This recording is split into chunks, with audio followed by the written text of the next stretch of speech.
BNP সরকারের ১০০ দিনে খুন হয়েছেন ৬০৫ জন। নির্যাতনের শিকার ৩,৫০০ নারী শিশু। বেড়েছে চুরি, ডাকাতি, ছিনতাই সহ নানা অপরাধ। গবেষণা প্রতিবেদনে এ তথ্য জানিয়েছে টিআইবি। সংস্থাটির মতে ইতিবাচক উদ্যোগ থাকলেও দুর্নীতি প্রতিরোধ ও জবাবদিহি প্রতিষ্ঠায় উদ্যোগের ঘাটতি উদ্বেগজনক।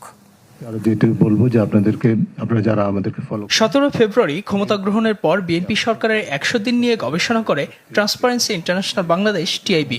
জাতীয় সংসদ, বিচার ও নির্বাহী বিভাগ, স্থানীয় সরকার, ব্যাংক ও আর্থিক খাত এবং গণমাধ্যম সহ ৯টি ক্ষেত্র ছিল তাদের গবেষণার পরিধি।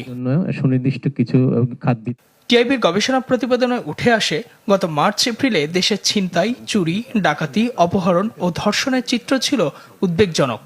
টিআইবি তাদের পরিসংখ্যানে দেখায়, গত মার্চ ও এপ্রিল মাসে খুন হয়েছে ৬০৫ জন, ছিনতাই ২৯৪টি, চুরি ২২১৪টি, নারী ও শিশু নির্যাতন হয়েছে প্রায় ৩৫০০, ধর্ষণের ঘটনা ৭৮ থেকে ১০২টি, শিশু ধর্ষণের ঘটনা ৪৯ থেকে ৭১টি, গণপিটুনি ও মব সহিংসতা ৬৯ থেকে ৮০টি।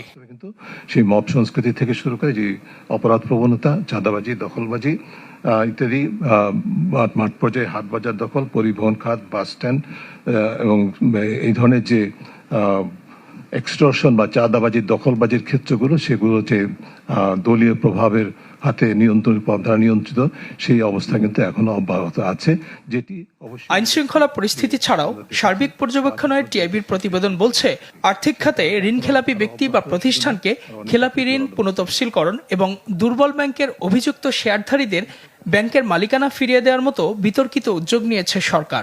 এছাড়া বিশ্ববিদ্যালয় ভিসি, বাংলাদেশ ব্যাংক, বিভিন্ন প্রতিষ্ঠানে দলীয় বিবেচনায় নিয়োগ দেওয়া হয়েছে।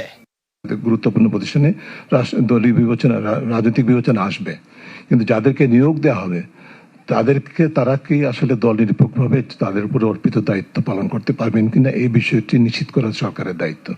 এক্ষেত্রে সরকার ইতিমধ্যে ব্যর্থতার পরিচয় দিয়েছে। তার দৃষ্টান্ত আপনারা জানেন যে বাংলাদেশ ব্যাংকের গভর্নর থেকে শুরু করে সমস্ত বিশ্ববিদ্যালয়গুলোকে উপাচার্য নিয়োগ, সমস্ত স্থানীয় সরকার প্রতিষ্ঠানগুলোতে প্রশাসক নিয়োগ। টিআইবি জানায়, সরকারের ১০০ দিনে ১৮৮ জন সাংবাদিক হয়রানির শিকার হয়েছেন, ১২ জনকে গ্রেফতার করা হয়েছে।